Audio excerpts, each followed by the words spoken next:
আসসালামু আলাইকুম। আজকের ভিডিওটা মূলত যারা মেডিকেলে পড়ার স্বপ্ন দেখো বা মেডিকেলে পড়তে চাও তাদের জন্য। অর্থাৎ তোমরা তো জানো যে মেডিকেল অ্যাডমিশন দিতে গেলে এসএসসি এবং এইচএসসি এটা জিপিএর উপর একটা আলাদা মার্ক নির্ধারণ করা হয়। অর্থাৎ সর্বোচ্চ তোমার কত জিপিএ হলে তুমি মেডিকেল অ্যাডমিশনে বসতে পারবা, এবং সেই জিপিএর উপর যে মার্কটা আছে সর্বোচ্চ কত মার্ক কাটা গেলে তোমার জন্য মেডিকেল অ্যাডমিশনে বসাটা সেভ হবে, সেই বিষয়টা নিয়ে আজকে কথা বলবো। সো ফুল ভিডিওটা দেখো। তুমি কত তোমার এসএসসি এবং এইচএসসি মিলে কত জিপিএ লাগবে এক মেডিকেল ভর্তি পরীক্ষার জন্য। 2 নম্বর কন্ডিশন হচ্ছে যে সর্বোচ্চ কত একটা মার্ক কাটা গেলে, অর্থাৎ এসএসসি এবং এইচএসসি জিপিএ কিন্তু প্রায় 100 মার্ক থাকে।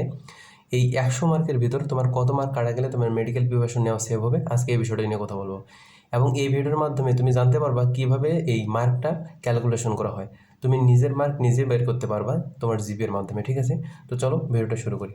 প্রথমে যে আমি পূর্বের সার্কুলার অনুসারে যদি কথা বলি, তাহলে তোমার এসএসসি এবং এইচএসসি যে জিপিএ আছে, এসএসসি 5 এবং এইচএসসি 5, দুটো জিপিএ মিলে যদি তোমার 8.5 হয়, কত 8.5 হয়, তাহলে তুমি মেডিকেল ভর্তি পরীক্ষায় বসতে পারবা। মেডিকেল ভর্তি পরীক্ষায় বসার জন্য যে যোগ্যতাটা লাগে সেটা করতে পারবা। এর পেছনে আরও 2-1টা ক্রাইটেরিয়া আছে, আমি ধীরে ধীরে বলতেছি। দেখো, তোমাকে কি করতে হবে, এইচএসসি যে বায়োলজি আছে, এইচএসসি বায়োলজিতে সর্বনিম্ন 3.5 পেতে হবে। তুমি যদি এইচএসসি বায়োলজিতে 3.5-এর কম পাও এবং তোমার যদি দুইটারে টোটাল জিপিএ 8.5 হয়, তাহলে কিন্তু তুমি বসতে পারবে না পরীক্ষায়। অর্থাৎ এইচএসসি বায়োলজিতে সর্বনিম্ন তোমাকে 3.5 পেতে হবে, এটা একটা। আবার এসএসসি এবং এইচএসসি দুটোতে আলাদা আলাদাভাবে 4 পয়েন্ট পাইতে হবে।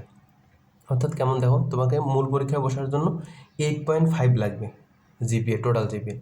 কিন্তু সাপোজ ধরো তুমি এসএসসিতে পাইলা 5 পয়েন্ট, আর এইচএসসি যেটা ইন্টারমিডিয়েট সেটাতে তুমি পাইলা 3.5, তাহলে কিন্তু তোমার টোটাল হইল 8.5। এটা মূল ক্রাইটেরিয়া, যেটা যে তোমাকে টোটাল কত লাগবে 8.5, এটার সাথে মিলে গেল।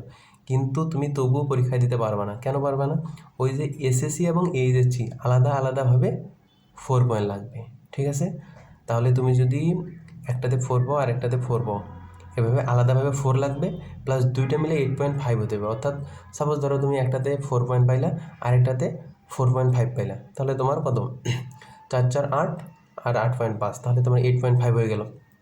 এভাবে দিতে পারো। আর দুটোতে প্লাস পেলে তো কোনো সন্দেহ নেই, অনায়াসে দিতে পারবো। ওটা ওটা ওটা একবারে সবার জন্য সমান, ওটাতে কোনো মার্ক কাটা যাবে না, ওটা একবারে সেফ জোন। এবার আসলে তোমরা কীভাবে মার্কটা হিসাব করবা। অর্থাৎ এসএসসি এবং এইচএসসি দুটো জিপিএ মিলে 5 + 5 অর্থাৎ 10।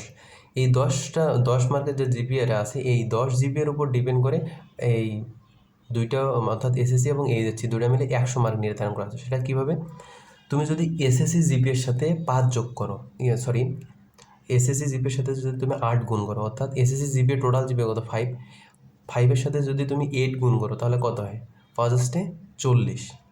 আর এইচএসসি জিপিএ যেটা আছে সেটা কত, টোটাল জিপিএ হচ্ছে তোমার 5, 5-এর সাথে কত 12 গুণ করবা, তাহলে কত আসলে, তাহলে 5 12, অর্থাৎ 5 12 60, তাহলে 60 আর 40, এই 60 আর 40 টোটাল হচ্ছে 100। এখন তুমি তোমার জিপিএটা কীভাবে হিসাব করবা, তুমি তোমার এসএসসি জিপিএ, সাপোজ ধরো তোমার এসএসসি জিপিএ হচ্ছে 4.5, এই 4.5-এর সাথে তুমি 8 গুণ দিবা, দিয়ে দেখবা কত আসতেছে। তারপর তুমি এইচএসসি জিপিএ, সাপোজ ধরো তোমার এইচএসসি জিপিএ হচ্ছে 5, এই 5-এর সাথে তুমি 12 অর্থাৎ 12 গুণ দিবা, দিয়ে দেখবা যে মানটা কত আসতেছে। এই যে মান দুটো আসলো না, এই মান দুটাকে তুমি যোগ করবা, যোগ করে দেখবা তুমি কত মার্ক আসতেছে। সেটাকে তুমি 100 থেকে বিয়োগ করবা, 100 থেকে বিয়োগ করে সেই মানটা যদি তোমার পাস হয়, তাহলে তোমার জন্য এটা নেওয়া সেভ হবে। অর্থাৎ 100 থেকে কত মার্ক কম আসতেছে, 100 থেকে কত মার্ক কম আসতেছে, এটার উপর ডিপেন্ড করে তোমাকে চিন্তা করতে হবে তুমি মেডিকেল প্রিপারেশন নিতে পারবা কিনা, অর্থাৎ সেভ হবে কিনা তোমার জন্য। আমি যদি বলি, তাহলে তোমার সর্বোচ্চ যদি জিপিএর উপর 5 মার্ক কাটা যায়, তাহলে তুমি মেডিকেল প্রিপারেশনটা নিতে পারো। কারণ তুমি যদি একটু ভালোভাবে পরিশ্রম করো, টেকনিক ওয়াইজ পড়াশোনা করো, একটু রুটিন ওয়াইজ পড়াশোনা করো, তাহলে কিন্তু তুমি 5 মার্ক কাভার দিতে পারবা। আর 5 মার্কের বেশি হয়ে গেলে, তোমার যদি জিপিএ মার্কটা 5 মার্কের বেশি কাটা যায়, তাহলে আমি বলবো তোমার জন্য মেডিকেল অ্যাডমিশন প্রস্তুতি নেওয়াটা সেভ হবে না। কারণ 5 মার্কের বেশি কেটে চান্স পাওয়াটা ফার্স্ট টাইমের জন্য খুবই রিস্ক হয়ে যায়। হ্যাঁ, 2-1 জন এক্সেপশনাল হতে পারে, কিন্তু রিস্ক হয়ে যায়, এটা তোমার জন্য সেফ না।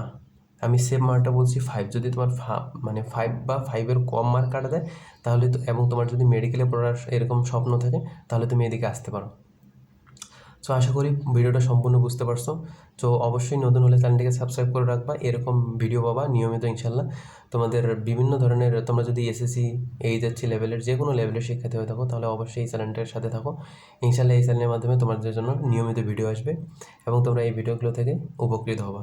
আজ এ পর্যন্তই, আল্লাহ হাফেজ।